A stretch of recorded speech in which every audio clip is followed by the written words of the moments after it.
Olá, seja muito bem-vindo ao programa Em Foco, o meu, o seu, o nosso programa semanal de entrevistas e, claro, construção do conhecimento. Mais uma vez, o programa Em Foco aqui em Curitiba, na Casa do Saber, na Biblioteca da Pontifícia Universidade Católica do Paraná, na PUC Paraná. Seja muito bem-vindo você a esse espaço, a esse tempo de reflexão, de busca da sabedoria. Hoje nossa temática será morte sob a perspectiva da teologia. Sim, como falar da finitude a partir da epistemologia teológica. Para isso, nada mais justo do que chamar alguém que entende do assunto, que pode nos orientar hoje. O programa recebe hoje o professor Sérgio Barbosa, que é professor da PUC Paraná no curso de Teologia, é mestre em Teologia e também especialista em bioética. Sérgio, muito bem-vindo e obrigado pela presença. Olá, André. É uma alegria estar com você aqui, falar aos seus telespectadores. E por incrível que pareça, falar de um assunto que parece mórbido a princípio e a gente possivelmente chegar num consenso que não é tão mórbido e talvez nem tão estranho falar sobre morte. Não é mórbido falar de morte? A mim, pelo menos, não parece. E a tentativa dessa nossa conversa talvez seja desfazer essa ideia de que falar sobre morte é mórbido. Primeira pergunta, professor Sérgio. Por que a morte é tão difícil a gente lidar assim? Porque é a certeza da vida, que um dia acaba. Como diz lá o filósofo do Alto da Compadecida, o Chicó, né? Tudo que é vivo um dia morre, né? Por que a gente tem essa dificuldade de lidar com esse assunto, com essa realidade? Bom, você recorre a um filósofo, vou recorrer a outro, Cícero, né? Tem uma fala simples, mas bem interessante. Na vida, nós temos a morte, temos grande certeza da morte, mas muita incerteza da hora da morte. A nossa incerteza vem da hora. Da hora da morte. Todos sabemos que vamos morrer. No entanto, esse assunto foi mais simples no passado próximo. Falar sobre morte hoje parece mais angustiante do que foi no passado. Tem algum motivo? A gente tem uma série de motivações para isso, ligado sobretudo à mudança do ser humano e mudança da sociedade. Primeiro, se pensarmos em 40, 50 anos atrás, nós tínhamos uma sociedade com menos influxo da tecnologia na área da saúde e com mais presença da religião, com mais presença de Deus. Isso mudou em certa medida, em boa medida. A religião não é uma constante que faz tanta diferença na vida de muitas pessoas, sobretudo nas grandes cidades. E a tecnologia hoje dá uma capacidade para a medicina que nunca tivemos no passado. Dá uma sensação de imortalidade para o humano ou não? Muitas das vezes, aliás, o ser humano, pelo menos do meu ponto de vista, erroneamente, procura essa chamada vida eterna, viver para sempre. A fonte da juventude. Né? Como se isso fosse possível. E mesmo que fosse possível, eu presumo que seria chato. Eu lembro muito do Homem Bicentenário, né? Do filme do Robin Williams, que quando ele já depois de se transformado em ser humano, quando a esposa morre, né? Ou melhor, quando ele morre, a esposa fala, deixa-me partir também, porque o sentido que tinha para a minha vida para por aqui. E eu também já vivi o que devia ter vivido. Então, para mim, pelo menos, o que torna a discussão sobre morte, evidentemente não é uma discussão para fazer no final de semana, para fazer com amigo, são em momentos específicos e normalmente especiais, mas falar sobre morte é, sobretudo, pensar sobre a vida, sobre o sentido que nós damos para a nossa vida. Não é apenas cair no vazio, mas é dar sentido para o cotidiano. Ao cotidiano, sobretudo se a gente pensa no aspecto teológico, que é o grande motivo que me leva a pensar e falar sobre morte. Porque se a gente olha para o evento morte apenas como fim, e após isso você tem o vazio, eu confesso que seria angustiante. Aí é mórbido. Pensar nesse aspecto. Pensar nesse aspecto. Eu tenho todo o respeito que é devido aos ateus e devo permanecer assim, mas a pergunta que faço para o ateu é, pois bem, mas o que dá sentido para a tua vida? Para um religioso, indiferente da religião que ele tem, é a vida após a morte. É o céu para os cristãos, é o nirvana para o budista, é o moksha para o hindu. Então veja, a nossa vida é pautada por uma promessa de uma além-vida, mas de uma além-vida que é alegre, é feliz, sem sofrimento, sem dor, sem as angústias que é típico do ser humano. E isso naturalmente dá uma perspectiva totalmente nova para a nossa vida, totalmente diferente para a nossa vida. Interessante notar, professor, você citou o filme O Homem Bicentenário. Isso. Tem o filme também Fúria de Titãs, que o personagem Perseu, em um dado momento, encontra uma semideusa que recebeu uma maldição dos deuses, que ela não morria e nunca ficava velha. E Perseu elogia e diz, puxa, deve ser bacana isso. E ela fala, não é tão bonito assim. É difícil você não envelhecer e ver partir os teus entes queridos. Como é que fica a questão da saudade, da ausência, na perspectiva teológica também? Como suprir, de certa maneira, essa ausência que fica de quem parte? Talvez um dos aspectos mais angustiantes, sobretudo hoje em dia, é essa questão. Você coloca com muita inteligência isso. Eu tenho a impressão que, às vezes, que a nossa sociedade não aceita mais perder. Mesmo os religiosos, mesmo as pessoas que têm fé. Porque, pensando como cristão, a morte não é o fim de nada. Ou o fim de uma etapa que era necessário acabar para você pensar em vida eterna. Mas a gente, lembrando os budistas agora, a gente vive com um certo apego, um apego bastante grande. Apegar-se à vida é indispensável. Senão nós não viveremos na plenitude. Sim, é o nosso sistema de defesa de vida também, né? Precisamos viver e com alegria, com entusiasmo. A vida tem essa força. A gente nota quando alguém está doente, quando ele desiste de crer, de acreditar, ele se vai em poucos momentos, em poucos minutos. Então a gente tem que se ligar à vida e tem que se ligar às pessoas que a gente ama. Mas, sobretudo, se você comunga a fé, há de se aceitar o inevitável. Nós somos finitos. E a nossa sociedade, sobretudo ocidental, capitalista, hoje se preocupa muito com outros resultados, outras promessas, que não é a vida eterna. O prazer, o acúmulo de bens. E aí, claro, a gente vai se apegando. Me entenda bem quem está ouvindo agora, por favor. Saudade é algo primordial. Sem saudade, sem apego às pessoas, a gente deixa de ser quem é. Então a gente precisa muito se apegar e lembrar das pessoas que vão embora. Eu sempre tenho uma memória muito boa do meu velho pai, que faleceu e nem era tão velho assim. Mas tem muito da gente dos nossos pais. E quando a gente é adolescente, a gente reclama demais dos pais, mas a gente e vai ficando mais velho e vai ficando cada vez mais parecido com os nossos pais. Isso é verdade. E eu lembro muito do meu pai. Então a gente não pode jamais deixar de esquecer, mas pode guardar no coração uma lembrança de ternura, de alegria. E ter a certeza que essa pessoa que partiu está junto com Deus, na plenitude, na paz, aguardando um encontro futuro que é de alegria. É aceitar que o nosso fim é algo que foi pensado por Deus por um aspecto de bondade. Da mesma bondade que Deus tem a nos criar, Ele programa essa morte para que um dia a gente possa então se reencontrar com Deus e os entes queridos que precisavam e que por vários motivos foram embora. Interessante esse aspecto que você aborda, professor, de pensar a morte como um ato de bondade. É difícil a gente pensar isso e refletir sobre isso, né? É difícil. É muito simples para nós dois agora. Muito simples. Numa biblioteca maravilhosa, com plena saúde. Cheio de vida, jovem ao redor. Exatamente. É muito angustiante, muito triste você pensar nisso, na iminência da morte de alguém que você gosta, que você ama, que faz para você sentido e vai fazer falta. Então, nessa hora é muito comum a gente, inclusive, brigar com Deus. Como diz o Padre Zezinho, uma música muito bonita, brigar com Deus. Porque a gente acredita em Deus, tem fé, mas esse apego à vida é muito forte. Então, se a gente não se apegar às pessoas, o que vai valer a nossa vida? Vamos se apegar apenas aos itens materiais? É pouco. Porque, de fato, o que fica são as histórias que a gente consegue escrever junto com as pessoas que a gente ama e respeita. Então, é dramático. Por que é importante falar de morte? Para poder pensar sobre isso agora que a gente está vivo. Rubem Alves tem um texto muito bonito, A Morte como Conselheira. É um texto curto, como conselheira. É fácil de achar na internet? Na internet é muito simples. Morte, uma boa dica para a gente, então, a morte como conselheira. E no início do texto ele fala assim, não, a morte não é algo que nos espera no fim. Ela é companheira silenciosa, que fala com voz branda, não sobre a morte, não sobre ela mesma, mas sobre a vida. Mas sobre a vida. Interessante. Então, o Rubem Alves é um grande escritor, mas também teólogo, e ajuda muito a gente a pensar nisso. E qual que é o risco que a gente corre em pensar na morte somente na morte? É um momento de angústia. É um momento onde o nosso pensamento turva, e a nossa capacidade de reflexão é muito menor. É muito menor. Então, se eu penso numa vida que faz sentido, eu tenho que pensar na minha vida no tempo que ela existir.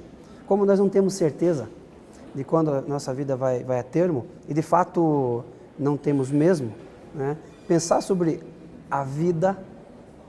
Então, pensar sobre a morte, na verdade, é pensar sobre a vida. Então, muitas pessoas falam, mas é que estranho. Não.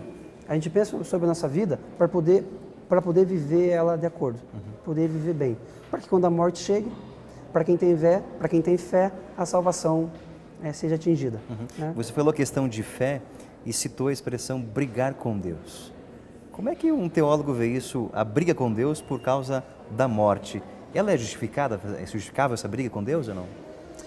Eu posso deixar algumas pessoas bravas comigo agora, inclusive minha mãe, que não concorda com esse meu posicionamento, mas eu entendo que sim. Eu entendo que sim. A gente se apega às pessoas, um pai, uma mãe, que é uma figura super importante. Então, a ausência de uma pessoa dessa é muito significativa. É muito significativa. E por mais que do ponto de vista teórico, o que nós temos uma crença bem definida sobre isso, a gente até entende o porquê que a pessoa vai para o céu, vai estar em paz, vai estar feliz, mas essa ausência nos angustia muito. E nesse momento a gente titubia, fica confuso. E aí questiona quem? A gente sempre questiona quem a gente ama. Por isso os maridos, né, aguentam as esposas nos dias que elas não estão bem e vice-versa. A gente briga com o pai, briga com a mãe, briga com a esposa, porque quem ouve a gente briga com Deus, porque Deus ouve a gente. Então, no momento de angústia máximo, que é o momento da despedida, da morte, a gente vai brigar com quem? Com aquele que a gente entende que tem esse poder de tirar a vida, de dar a vida e tudo mais. Muito mais na angústia, na vontade de estar com quem a gente ama, até do que um cobrar Deus ou não é. Eu prefiro pensar que não é desrespeitoso. É uma angústia do ser humano, da nossa incapacidade, da nossa incompletude. Na esperança de ficar com quem a gente ama sempre do nosso lado e sempre bem. De certa maneira, ainda é um gesto de amor por quem a gente ama, né? Eu não tenho dúvida. Muito bom esse teu pensamento. Para a gente entender que a gente, quando não está bem e perde alguma coisa, fala, pai, eu quero de volta. Um exemplo muito simples, morre o cachorro, que é um animal que a gente gosta. Quanta criança, quanto adulto chora quando um cachorro morre. Imagina a criança. Ele vai pedir para o pai, pai, eu quero o meu cachorro de volta. Né? Porque eu brincava com ele, ele lambia o meu rosto, a gente corria no quintal o tempo todo. Né? Então, claro, a gente sempre vai querer aquilo que a gente gosta, que a gente acha bom, perto da gente. Mas, professor, com esse teu pensamento de que é justificável brigar com Deus e é um gesto de fé, de ternura e de amor por quem a gente ama, me dá a impressão que você parece que apresenta um caminho que tira muito sofrimento da gente, porque eu já ouvi muito isso. Puxa, eu me arrependi, eu briguei com Deus. Mas você diz e afirma pra gente que é bonito isso, brigar com Deus também é uma forma de rezar, de se comunicar com Ele, estar na presença dEle. Veja que coisa interessante. A gente tem um problema na sociedade atual, que é justamente não passar pelo luto. Alguns psicólogos estão trabalhando modernamente com o luto tardio. Então, a pessoa tem uma perda na família, então no enterro alguém dá um remedinho para ela não passar pelo acontecido. Crianças não vão mais aos velórios. Exatamente. E a gente faz o quê? A gente não trata É um problema sério? É claro que é sério. Mas não trata disso. E você protela um problema que vai só crescendo e depois ele aparece maior. Então, o ser humano, dentro das suas possibilidades, das suas potencialidades e também das suas dificuldades, é obrigado, me perdoe o comentário, a tratar dessa situação. Ele pode fazer isso de várias maneiras. Ele pode fazer isso com a fuga da medicação, a fuga do álcool, a fuga da droga, a fuga do silêncio. Eu não penso nisso. Mas o nosso inconsciente está trabalhando, o nosso coração está trabalhando. E uma hora ou outra a gente vai ter que tratar dessa ausência. E a ausência, por mais estranho que eu vou falar agora, a ausência é muito sentida. É simples, uma coisa muito pequena, muito simples, pode fazer a gente lembrar da pessoa que a gente traz gostava. à tona. Muito hoje ainda, olhando para um sinaleiro, né, para aquele sinaleiro que abre para o pedestre, né? Sim. Que o menzinho fica verde, eu lembrava da pessoa muito importante da minha vida que se foi. Uma coisa simples, você olha esse sinaleiro para atravessar todos os dias. E uma coisa bem simples me retorna à memória. Uma música, um gesto, uma palavra, um perfume, Exatamente, traz à tona. Exatamente. Então, a gente em algum momento vai ter que tratar disso. Né? E se a gente tem Deus como companheiro para tratar disso, ótimo. Só que muitas pessoas se revoltam com Deus nessa hora não consideram que Deus é um companheiro para discutir isso, aí se rebelam com Deus, com a religião e simplesmente não aceitam a morte. Como se nós tivéssemos condição de não aceitar isso, ou simplesmente de culpar Deus por alguma coisa que é biológico, inclusive. Né? Então, muitas pessoas, infelizmente, racham, divergem, brigam com Deus, né? e deixam de lado um aliado, um companheiro importante para conseguir lidar com essa ausência. Ok. Professor, no bloco anterior falamos um pouquinho da situação humana, de limite, de luto, mas que Deus pode ser o grande consolo, o grande amparo e a grande possibilidade de dar sentido para esse momento e para a vida toda. Mas o humano só consegue pensar em duas categorias, né? Espaço e tempo.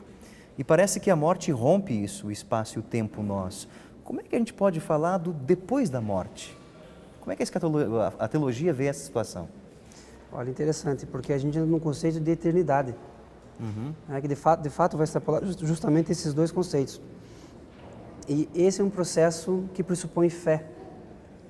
Porque quando a gente pensa em escatologia, pensa na questão da soteriologia, da salvação, é interessante porque ao longo da vida, preocupado com a salvação, nós deixamos de fazer coisa que gostaríamos muito de fazer e fazemos outras que nós não gostaríamos tanto em função, em pró de uma vida após a morte. Pensando no cristianismo, nos católicos, nos protestantes evangélicos, né, você tem claramente já os mandamentos, o livro sagrado e toda a literatura que cerca a gente. Para dizer o quê? Nós temos uma promessa de vida eterna. Temos uma promessa de vida eterna justamente por Jesus Cristo, que passa pelo evento morte sem necessitar. Jesus não precisava morrer, é Deus mesmo. Eu não quero complicar, não precisamos aprofundar o conceito de trindade, mas as pessoas devem facilmente concordar comigo. Jesus não precisava morrer, não precisava ter passado pela cruz, como diz o credo, ter descido ao inferno, ressuscitar no terceiro dia. Ele faz isso muito mais em função do amor que tem por nós. Então, com a ressurreição de Jesus, todo cristão tem a mesma possibilidade de ressuscitar e estar na eternidade. Então, isso é muito bonito, porque o cristianismo é uma religião que é marcada pelo amor. O amor de um Deus que nos cria e que passa pelo sacrifício de ver o próprio Filho morrer. Então, ele passa por essa experiência física. Jesus passa por essa experiência física. E fala, bom, agora vocês são convidados a também ressuscitar. E esse é um processo muito bonito. Abre caminho? Abre um caminho imenso. E esse caminho vai dizer para a gente claramente como que a gente deve viver. Porque existe um processo muito importante, a gente lembra de Efésios, né? Pela graça foste salvos. Mas isso vem de Deus, é dom de Deus, não depende de você. Então, a gente pode ser uma pessoa muito correta, e deve. Mas vai salvar porque Deus é bondoso. Porque Deus vai estender a mão para nos puxar, para andar, para subir o último degrau. Isso exige o que do cristão? Uma vida coerente. Uma vida de proximidade com Deus. Mas o cristianismo é a religião da graça fundante, da graça do amor de Deus, que nos ama e espera que nós demos uma resposta positiva para o convite dele. Mas se ele não estender a mão para a gente, não vai bastar apenas boas obras, que é a discussão antiga na teologia, quer dizer, só boas obras salvam, só fé salva. O que vai salvar o cristão é a fé, é a crença firme de que Deus nos ampara no momento da ressurreição. Mas isso pressupõe uma vida correta da nossa parte. Quando falamos dessa salvação, vem de imediato a expressão, no senso comum espalhado, de eternidade. E a gente pensa a eternidade como um tempo infinito que não tem fim. Mas o tempo é uma condição nossa, né? Como é que pensa a gente? O que a gente pode dizer da eternidade em termos teológicos? O que é eternidade? Você vê que coisa interessante. O ser humano precisa enxergar as coisas, criar figuras de linguagens, de imagens, para poder entender. É da nossa característica. Então, a gente tem escrito na Bíblia, por exemplo, muito pouco sobre céu e sobre inferno. Pouco? Detalhado. Então, claro, a melhor representação de inferno é do Dante. Mas que não tem nenhuma fundamentação bíblica, inclusive. Como é que é o inferno de Dante? Que é o inferno que a gente vê nos filmes, do enxofre, dessa dor, desse sofrimento. Esse é o inferno plástico, que a gente tem imagem cotidiana por aí. Que a gente vê o diabo com o tridente, esse processo todo. E na Bíblia a gente vai encontrar, sobretudo na fala dos judeus no Antigo Testamento, a ideia do Sheol. Então a gente não tem esse desenho tão detalhado como novelas já abordaram, como filmes já abordaram dezenas de vezes. E claro que é uma curiosidade, é uma necessidade que nós temos de entender como que é esse céu, esse paraíso, como que é essa vida eterna. O que é claro para a gente é que nesse momento, essas obrigações nossas de tempo e espaço, elas não fazem mais sentido. Não é mais necessário. O que é necessário é a presença de Deus. E é isso que todo cristão deve procurar. Essa presença de Deus basta, porque não há mais sofrimento, mais dor, não há mais incompletude, porque não somos mais esse ser finito que nós somos. Pequenos, criatura, não criador. Então, na presença de Deus, toda a equação já está resolvida. Então, essa eternidade ao lado de Deus, essa vida eterna plena. Num passado próximo, isso era melhor aceito. Se a gente pegar as pessoas que hoje, os nossos avós, que hoje, vamos pensar que com 80, 90 anos, eram pessoas que não queriam morrer abruptamente. Por quê? Porque eles queriam pedir perdão para Deus. Queriam se preparar para isso. Se preparar para Deus, para a morte. Mas preparar para a morte? Exatamente. Hoje as pessoas querem morrer dormindo. Ninguém nunca quis sofrer, evidentemente. Mas as pessoas, não, eu quero morrer dormindo.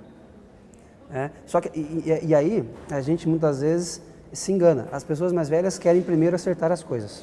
Quer chamar o filho mais velho, o pai, por exemplo, cuida da mãe, cuida da sua irmã, cuida das coisas da família, quer pedir perdão para os filhos. Quantas vezes nós vimos histórias assim? O pai tem um filho, por exemplo, em outro estado longe de onde mora. Nós estamos no Paraná hoje, imaginamos que o filho está no Amazonas e ele por algum motivo brigou quando o filho era jovem, o filho está afastado há muitos anos, e o médico já desenganou esse senhor, mas enquanto o filho não chega de Manaus, 1 semana, 2 semanas, o pai está vivo. O filho entra no leito, entra no quarto, o pai pede perdão e poucos minutos depois ele vai embora. É impressionante. E muitos dos telespectadores que nos assistem agora já passaram por situações parecidas. Sim. Então, as pessoas mais idosas não têm o conceito, é um conceito de presença natural de Deus na vida. Deus faz parte, então sempre vemos nossa voz, por exemplo. Esse conceito não é mais tão claro hoje. Então a gente se apega com outras coisas, né? E aí por isso muitas vezes não quer se despedir dessa vida, porque a carreira ainda não chegou no ponto que nós gostaríamos, porque talvez não conseguimos ter os bens que gostaríamos. E note bem, é claro que todos nós queremos carreira, é claro que todos nós queremos muitos bens, o final de ano está chegando, todos nós gostamos de viajar para locais bonitos, mas não podemos nunca perder de vista esse conceito de finitude do ser humano. Uma hora, por mais que pareça ruim pensar nisso, e de fato é ruim, nós teremos que morrer. Ruim, mas necessário. Necessário. Saudável, né? Perfeito, perfeito, porque o final da vida também nos apresenta muitas das vezes algumas situações difíceis. O corpo já não responde mais como respondia quando você tinha 18 anos. Não só no final da vida, né? Passou dos 35, parece que o corpo não responde mais, né? E é isso, né? As nossas deficiências vão aumentando. Hoje o óculos, amanhã talvez uma muleta, bengala. Então é importante que algo que começou termine bem, para que você possa começar algo novamente. E esse processo é simples, mas por vários motivos, muitas das vezes a gente acaba esquecendo desse processo e quer permanecer por aqui. É uma pena. Eu lembro de uma frase do Dalai Lama: a gente vive como se nunca fosse morrer e morre como se nunca tivesse vivido. O componente da religião para o ser humano é um componente importante, por mais que isso não seja tão evidente nos dias de hoje. Mas na prática nós sabemos que é evidente, que permeia a nossa vida. Mas nós não damos para a religião o tempo que demos no passado. Isso para mim parece bastante significativo. E um fato, me parece um fato. A gente tem mais tempo para o Facebook, mas muitas vezes não tem tempo para uma oração, para uma reflexão sobre a vida. Porque no final, pensar sobre a morte é sobretudo pensar sobre a vida. Ok. Professor, a gente agradece profundamente a tua presença entre nós, o fato de trazer alguns pontos de vista, algumas análises a partir da teologia. Muito obrigado pela sua contribuição. Eu agradeço muito É sempre uma alegria estar aqui. Eu espero que a gente tenha, de certa maneira, tentado explicar o porquê. Não é o fim do mundo falar em morte. Perfeito. Né? Não é o assunto, claro, que a gente vai tratar no café, mas se a gente pensar nisso com calma e atenção, quando tudo está no lugar, talvez quando as coisas saírem do lugar, a gente tenha mais condição de passar por esse momento com o que seja possível de tranquilidade. Ok, obrigado. E obrigado a você pela audiência. Até o próximo programa. Nos despedimos daqui, da Biblioteca da PUC Paraná. Um abraço. Tchau, tchau.